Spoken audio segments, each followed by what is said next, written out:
내가 만약에 수명이 100세라 그랬을 때 70세 이후에 30년은 병상에서 누워서 지내야 된다. 그 생각을 하니까 아무거나 함부로 먹기가 쉽지 않던데. 여러분 안녕하십니까? 도전하는 중년, 중년의 품격에 오신 것을 환영합니다. 제가 품격 있는 중년에 도전을 하면서 실천사항으로 세 가지를 결심했었는데요. 그 첫 번째가 체력 단련이었죠. 중년의 체력 단련. 그 체력 단련과 건강에 관한 첫 번째 얘기를 오늘 시작하도록 하겠습니다. 사실 중년 이후에 멋진 삶을 계획하고 도전하면서 가장 중요한 것은 건강과 체력입니다. 그것이 소통하는 영어보다 훨씬 더 중요하죠. 왜 그런가 하면 그런 말이 있죠. 건강을 잃으면 한순간에 모든 것을 잃는다. 저는 이 말을 곰곰이 생각해 보았습니다. 도대체 그 모든 것 안에는 어떤 것들이 포함될까? 구체적으로 생각을 해보니까 첫 번째는 제가 계획하고 있는 멋진 인생이 다 사라지는 것입니다. 그리고 두 번째는 제가 가지고 있는 부도, 재산도 대단한 데미지를 입겠죠. 그리고 세 번째는 건강한 가족도 보장할 수가 없습니다. 제 주변에 중환자가 있는 가족들을 보니까 그들은 크리스마스 날도 결코 행복하지 않습니다. 굉장히 불행한 일이죠. 앞으로 평균 수명이 길어져서 100세 또는 저처럼 120세를 얘기하기도 하지만 자세히 들여다보면 평균 수명 말고도 건강 수명이라는 것이 있습니다. 그것은 뭐냐면은 그냥 살아가는 생명이 붙어있는 시간이 중요한 게 아니라 활동적으로 일하고 건강하게 살고 있는 그 시간이 중요하다는 얘기죠. 그래서 평균 수명은 100세, 120세 뭐 이렇게 얘기를 할지 몰라도 건강 수명은 그것보다 훨씬 짧습니다. 현재 한국 사회의 건강 수명은 70세를 넘지 못합니다. 이것이 무슨 얘기냐면은 내가 만약에 수명이 100세라 그랬을 때 70세 이후에 30년은 병상에서 누워서 지내야 된다는 얘기입니다. 만약에 120세가 되면 저는 50년 이상을 병상에 누워서 지내야 될 수도 있습니다. 정말 끔찍한 얘기 아닙니까? 죽지도 못하고. 수명이 길면 무슨 소용이 있겠습니까? 그래서 건강 수명이 평균 수명보다 훨씬 중요한 개념인 것입니다. 그래서 건강한 중년과 건강한 노후는 정말 중요합니다. 사실 저는 욕심이 좀 많아서 늙고 싶지 않은 것이 아니고 좀 젊어지고 싶거든요. 좀 욕심이 과하죠. 그래서 꽤 오래전부터 건강에 많은 관심을 갖고 있었습니다. 저는 이런 질문을 스스로에게 해봅니다.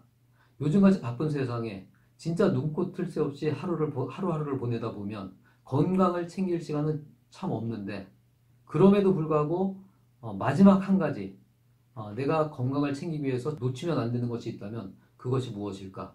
한번 자문을 해봤습니다. 여러분도 한번 생각해 보시겠습니까? 제가 네 가지를 얘기할 텐데 여러분은 가장 중요한 것이 어떤 것인지 한번 스스로 생각해 보세요. 첫 번째, 스트레스 관리하기, 즉 건강한 정신생활을 유지하는 것이죠. 두 번째, 적당한 운동 꾸준히 하기. 세 번째, 균형 잡힌 식사와 내 몸에 필요한 영양분 섭취하기. 그리고 네 번째, 일과 휴식의 균형을 맞추기.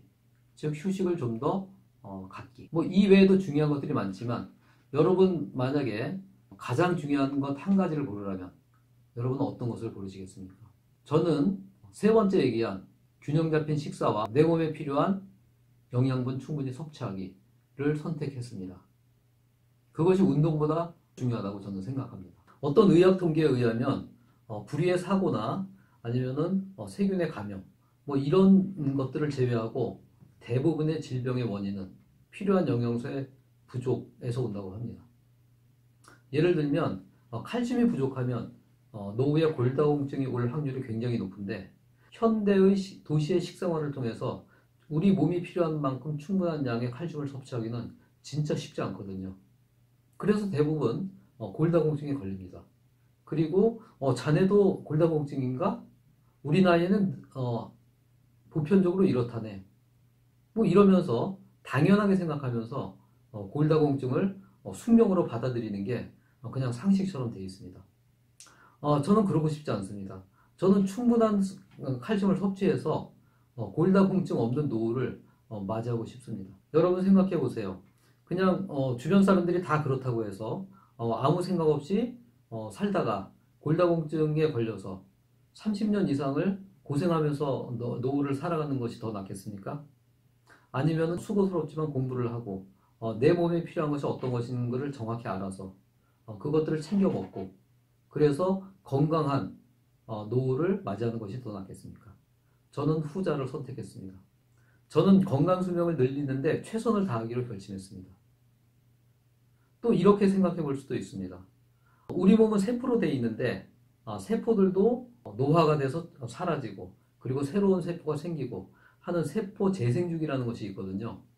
그래서 그 세포 재생주기가 가장 빠른 것은 위장세포라고 합니다. 3시간 이내에 다 바뀐다고 합니다. 그리고 입안세포는 2, 3일 정도.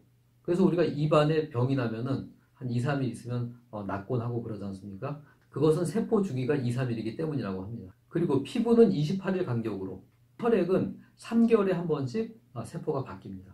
그래서 우리가 혈액순환에 좋은 오메가3를 먹는다고 해서 바로 효과가 나는 게 아니라 한 3개월 이상을 꾸준히 먹어야지 효과를 볼 수 있는 게 바로 그 혈액의 세포 재생 주기 때문입니다. 그리고 간은 3주, 근육이나 뼈, 손톱, 발톱 이런 것들은 6개월에 한 번씩 세포가 바뀌고요. 가장 긴 세포 주기를 갖고 있는 것은 신경 조직과 뼈 조직 세포라고 합니다. 그 재생 주기에 의하면 1년의 내 몸은 지금 내 몸과는 똑같이 생겼지만 그 몸을 구성하고 있는 모든 것들은 다 바뀌어서 새로운 세포가 나를 만들고 있는 것입니다. 그 세포는 어떻게 만들어질까요? 내가 먹는 것을 원료로 해가지고 세포들을 만들어내고 기관을 만들어내고 몸을 구성하게 되는 것이죠. 그러니까 내 몸에 별로 품질이 좋지 않은 재료를 넣으면 그 재료로 부실한 몸이 만들어지는 거고, 내가 아주 질 좋은 재료를 내 몸에 넣으면 그 질 좋은 재료로 아주 건강한 몸을 만들어내는 것이죠. 여러분, 내가 사랑하는 아이한테 분유를 하나 선택할 때도 굉장히 꼼꼼히 따져가면서 선택하는 이유는 뭐죠? 그 아이가 먹는 그 분유가 그 아이를 만들기 때문이죠. 어른이 된 우리 몸도 마찬가지입니다. 내가 먹는 음식이 나의 몸을 만드는 바로 그 원료인 것입니다. 그 생각을 하니까 아무거나 함부로 먹기가 쉽지 않던데요. 그래서 저는 이렇게 결심했습니다. 현대 도시 생활을 하면서 그것이 결코 쉽지는 않지만 영양가가 풍부한 재료를 섭취하는 것보다 더 중요하게 제가 결심한 것은 되도록이면 쓰레기를 내 몸에 넣지는 말자. 왜냐하면은 쓰레기가 들어가면 그것을 더 청소하고 해석하는데 진짜 많은 에너지가 소모가 되거든요. 간도 너무 힘들고 그런 짓은 웬만하면 좀 피하자. 그래서 내 몸에 쓰레기를 넣지 않는 것. 쓰레기 하니까 좀 거슬리시죠? 하지만 우리가 맥도날드의 햄버거를 정크푸드라고 합니다. 정크는 바로 쓰레기입니다. 물론 저도 수도승 같은 그런 식생활을 하는 건 절대 아니고요. 가끔 술도 마시고 햄버거도 즐기고 라면도 끓여서 맛있게 먹습니다. 하지만 되도록이면 그 횟수를 줄이고 신선한 야채와 내 몸이 좋다는, 내 입이 좋다는 게 아니라 내 몸이 좋다는 그런 것들을 좀 충분히 섭취해 주자라고 하는 것이 저의 결심입니다. 그리고 우리 몸에 들어가서 가장 심각한 해를 끼치는 담배는 8년 전에 제가 끊었습니다. 그 전에는 대학 시절부터 25년 동안 아주 심한 애연가였습니다. 제가 가장 많이 들은 얘기는 너는 어쩌면 그렇게 담배를 맛있게 피니? 라는 얘기를 많이 들었고요. 제가 담배 피는 모습을 보고 본의 아니게 담배를 시작한 친구들이 많아서 담배 전도사이기도 했습니다. 그런데 25년 피던 담배를 어느 날 끊게 되었습니다. 저의 금연 방법에 대한 얘기는 나중에 기회가 되면 다시 하도록 하겠습니다. 오늘은 제가 계획한 맨손 운동하고 그리고 턱걸이, 철봉 운동에 대한 구체적인 계획을 얘기하려고 했는데 괜히 서설이 길어졌네요. 사실 계획을 잡아봤는데 조금 미흡하고 마음에 들지 않았거든요. 그래서 제가 이렇게 시간을 끌었는지도 모르겠습니다. 다음 시간에는 좀 더 구체적으로 계획을 세워서 실현 가능하고 지속 가능하고 그리고 측정 가능한 세부적인 계획을 알려드리겠습니다. 제 동영상이 좀 길어서 줄이려고 애를 쓰는데 나이 들다 보니까 자꾸 얘기가 길어지고 그래서 오늘도 조금 길어진 것 같습니다. 다음 시간 좀 더 컴팩트하고 깔끔한 동영상 준비하도록 하겠습니다. 그럼 오늘은 여기서 마치도록 하겠습니다. 감사합니다.